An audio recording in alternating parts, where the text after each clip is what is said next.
Hey guys, Brian delivers you the goods here. I'm returning to you tonight for, decent to good movies of 2022 so far, part 2 video this time. And it's the continuation to the first part that I did earlier this year, back in May, the beginning of May. So, yeah, this is going to premiere at like 2 or 3 a.m. this video, just letting you guys know. So, hopefully you'll enjoy this video. So I'm going to discuss what I'm going to be talking about from numbers 13 to 22. Hopefully I can get to number 22. If I have to, I'll make another section of this video for the decent to good movies of 2022 so far, part 2 topic that I'm going to be talking about, and let you know my thoughts on this decent to good movies of 2022 so far, part 2 video. So let's dive into this special video. Now, at number 13, the movie I watched was at this spot was The Unbearable Weight of Massive Talent. It has Pedro Pascal in it, and also Nicolas Cage in this movie. And this movie was pretty solid. It was not a bad movie. The action scenes were pretty enjoyable, but Nicolas Cage has been in so many movies, and not all of them have been great, in my personal opinion. I think his older movies were great, but when he got into movies like The Knowing and other things like that, that's when it got weird, and that's where he started to fall downhill with his acting career and some of his movies. But that's just what I think, at least. But this movie, I was a little impressed with this one. It wasn't that bad. It had a solid story, and the meaning a solid plot for what it was going for. The premise was pretty interesting and made me jump on board with this movie. And I heard a lot of good things from critics about this movie, so I was like, okay, I gotta watch this movie for myself and see what I think of it. And it was not that bad of a watch. I was pretty impressed. So at number 13 is The Unbearable Weight of Massive Talent. I did enjoy Pedro Pascal in this movie. He was great in this movie. And Nicolas Cage was pretty solid in this movie. He had some funny lines and some cringy ones too at times. But it just depends on the certain scenes in the movie. At number 14 is Father Stu. Now, this was based on a true story about a pastor who has like some kind of chronic illness in his arms and legs and all that. So he has a chronic illness, or did, unfortunately. May he rest in peace, because he was trying to become an actual pastor. And basically, I think the movie's premise did very well. Mark Wahlberg, yeah, the part where he started becoming an asshole in the beginning of the movie can mislead the viewer and be like on the fence with this movie. Like, okay, this movie's decent, but he didn't have to be an asshole through most of it. But I think it got better towards the end of the movie as it progresses on and he finds his way and realizes what he wants to become. So, sorry for my yawning. I do gotta go to bed after this video, or hopefully after this video, but still. Father Stu is at my number 14 right now. I don't know where I'm gonna put it at my end of the year video, but it'll be at a certain spot, so yeah. 14 is Father Stu that I put on my list. Number 15 is The Bad Guys. Now, this was a solid movie. It was not too bad. I personally didn't hate most of the script of this movie. Premise was solid. It had a solid plot for what it was going for. Just bad guys trying to become good guys. And when they know they're good at being bad, they decide to try to be good and clear their names and try to do the right thing by being a good law-abiding citizen or whatever. So, yeah. This was a animated film and it didn't do so bad. So, yeah, definitely check this movie out if you haven't seen it. So at number 15, I picked The Bad Guys. Number 16 is Chip and Dale Rescue Rangers. Now, I did like some of the story, but the movie did tend to feel draggish a bit with getting to certain scenes in the movie. But this movie did not uh, do too bad over me. I'm sorry about the yawning in this video. I'm just really tired and I'm gonna be crashing pretty soon. So, yeah, I did enjoy some moments in this movie, and then there were other scenes where I just wasn't crazy about it, but it is a decent watch for sure. So at number 16, I picked Chip and Dale Rescue Rangers. It's a movie on Disney Plus. If you have Disney Plus, definitely go check this movie out. It came out on Disney Plus back in May. So, yeah. Number 17 is Hustle. Now, this was a movie with Adam Sandler playing as a basketball coach for this guy. And this guy, I don't know if it was a fictional story or not, but basically it felt like it was inspired by a true story. And basically, with what I watched through this movie, I was really impressed with it. It was a good movie for sure. And it's a definitely worth watching on Netflix for sure. So if you haven't seen this Adam Sandler movie Hustle, definitely go check it out. Came out a few months ago, but it was quite enjoyable. So at number 17 is Hustle. Number 18 is Cha Cha Real Smooth. Now this was another good movie that I enjoyed this year. It's not the best movie, but it's a good movie for what it's going for. I don't know if this is going to be one of the good movies of the year, but it seems like it could be. Could be a contender for that. So, yeah, didn't hate this movie overall.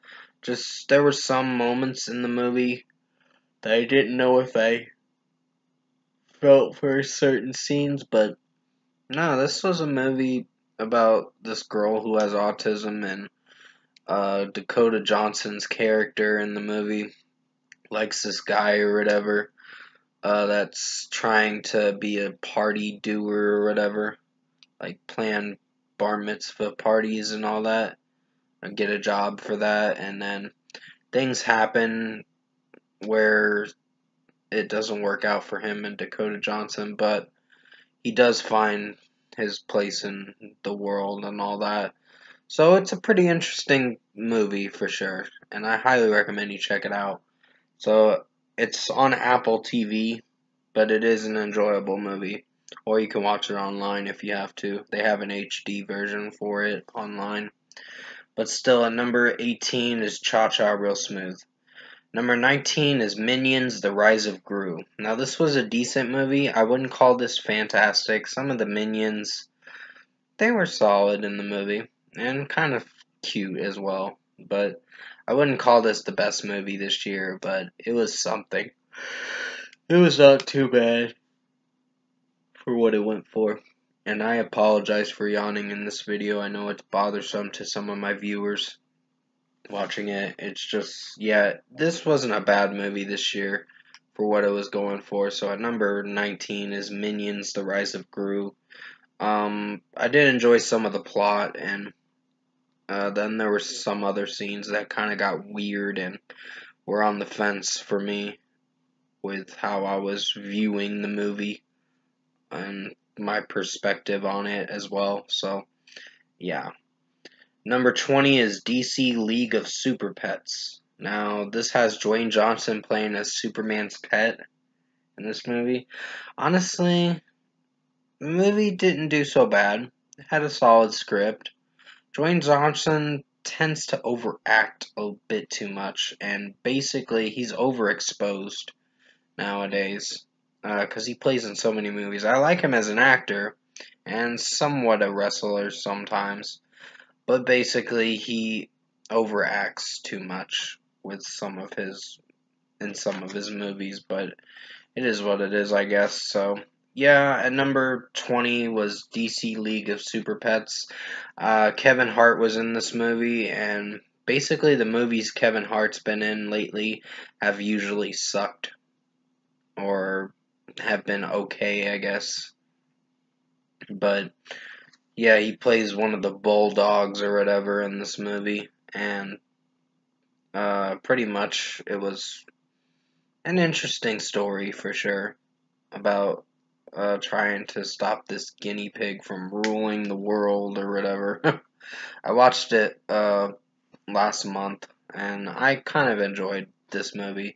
Didn't get a chance to see the post-credit scene, but I did get to watch it on YouTube later on. But this movie is getting a digital release on September 13th, and I think the movie's going to come out sometime late September or October on DVD. So at number 20, like I said, DC League of Super Pets.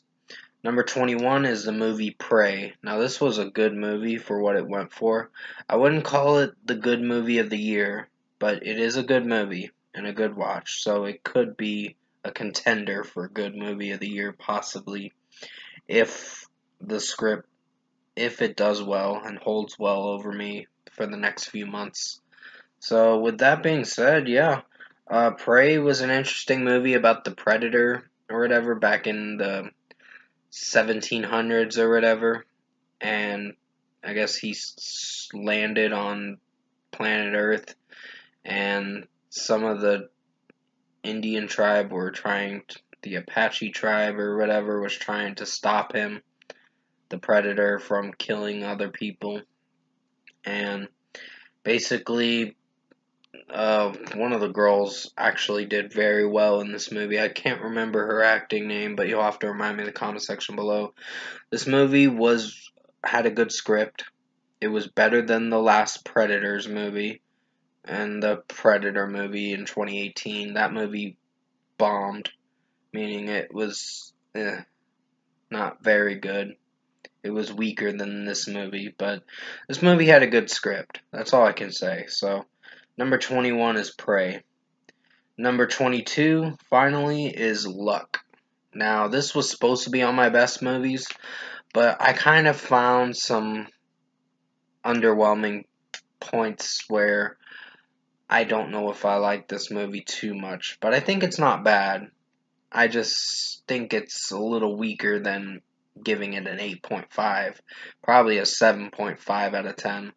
Because not everyone's going to like and agree with your opinions on movies. But hey, I think Luck had a solid script.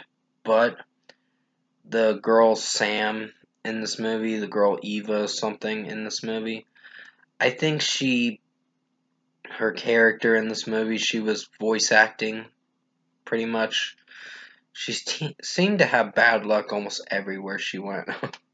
And that kind of ruined the movie's premise a bit and made it feel like, oh my god, you gotta make a movie about someone with bad luck, but the only good luck she has is her singing vocals. Okay then.